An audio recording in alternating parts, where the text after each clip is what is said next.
Noura Algeria, cliché numéro 13. Alors, on commence par le syndrome pleural. On vérifie les cul-de-sac à la recherche d'un épanchement pleural liquidien. Le cliché de mauvaise qualité, il est mal centré, du coup on ne peut pas voir clairement les cul-de-sac, mais il n'y a pas d'épanchement pleural liquidien. Puis on cherche l'hyperclarté en bande, soit on cherche un trait ou bien une hyperclarté pour éliminer le PNO. On vérifie aussi l'existence de horizontalisation des côtes, hyperclarté, un, un thorax quadriangulaire pour éliminer l'emphysème.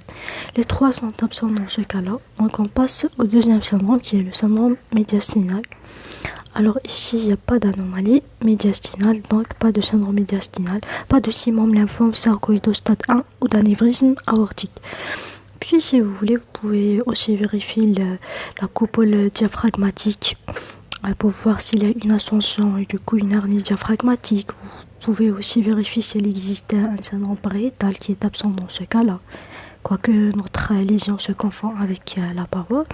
Alors, donc, puis on passe au parenchyme pulmonaire, d'accord, pour vérifier les bronches, les alvéoles et l'interstitium. Voici l'interstitium. Donc, pour vérifier s'il existe un syndrome bronchique, un syndrome alvéolaire ou un syndrome interstitial, d'accord. Donc, dans ce cas-là, qu'est-ce qu'on a? On va décrire notre lésion. Qu'est-ce qu'on a? On a déjà des opacités. Vous pouvez les voir ici. Alors, la forme, elles sont nodulaires.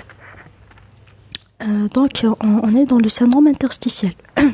Les nodules, c'est le syndrome interstitiel. Donc, la taille, elle est variable. La localisation, elles sont bilatérales, occupant le tiers supérieur du poumon droit et la moitié supérieure du poumon gauche. Alors, quel est le diagnostic à évoquer dans ce cas-là? Le diagnostic à évoquer devant ce syndrome interstitiel, c'est soit tuberculose pulmonaire bilatérale, soit une autre pneumonie bilatérale. Et merci pour votre attention.